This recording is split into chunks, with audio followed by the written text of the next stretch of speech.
There probably isn't a Jew that is not uncomfortable with what transpires in the end of Parshas Matos. Bnei Gad and Bnei Ruvain come to Moshe and they say, Moshe, we like the land on the other side of the Jordan River. We want to stay there. Let the Jewish people go over, but we'll stay where we are. Imagine after all these years being told about the beauty and the wonder and the dream of the Jewish people settling in the land of Israel. Here's a tribe of Reuben and a tribe of Gad, and they decide that they don't want to part in the land.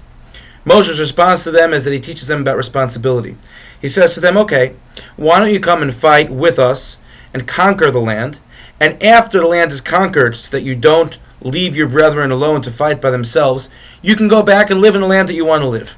How is it possible, in the first place, that Bnei Ruvain and Bnei Gad had even conjured up the thought, that they wouldn't enter Eretz Yisrael? So the reasoning was actually relatively simple. They understood that for them personally, because of their desire and their focus on the security of their financial wealth, they looked at this from a strategic standpoint. They said, we will benefit much more if we stay on the other side of the Jordan River because we'll have more space for our cattle. And we have more space for our cattle, we'll be able to become wealthier. It makes more sense for us, from that perspective, reasoned Bnei Gad and Bnei Ruvain, that we stay on the other side and we don't enter the land of Israel. There's a great lesson for us about life when it comes to Bnei Ruvain and Bnei Gad. First of all, Bnei Ruvain was the first tribe that was exiled from the land of Israel. For this reason, they didn't value the land of Israel, but more importantly, sometimes when we are so focused on a mission, on a goal, we forget about everything else around us. We even forget about goals or values that may be greater than the particular goal that we're trying to attain. In this case, they were just interested in financial wealth, and they forgot about the more important picture, the history and the destiny of the Jewish people.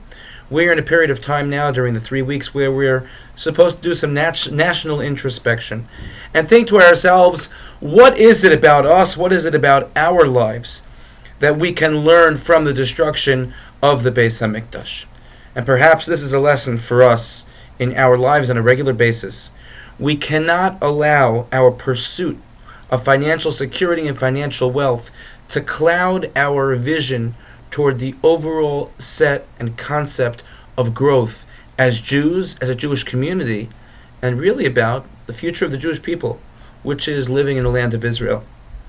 How important it is for us to learn the lessons of our ancestors in the Midbar and the desert, not repeat their mistakes, and make sure that even as we work very hard to secure our future, we don't let our spiritual side, our spiritual connection suffer because of our pursuit. It is possible to succeed in financial security while at the same time, being able to grow on a spiritual level. Let us strive to do so. Thank you for listening and have a good Shabbos.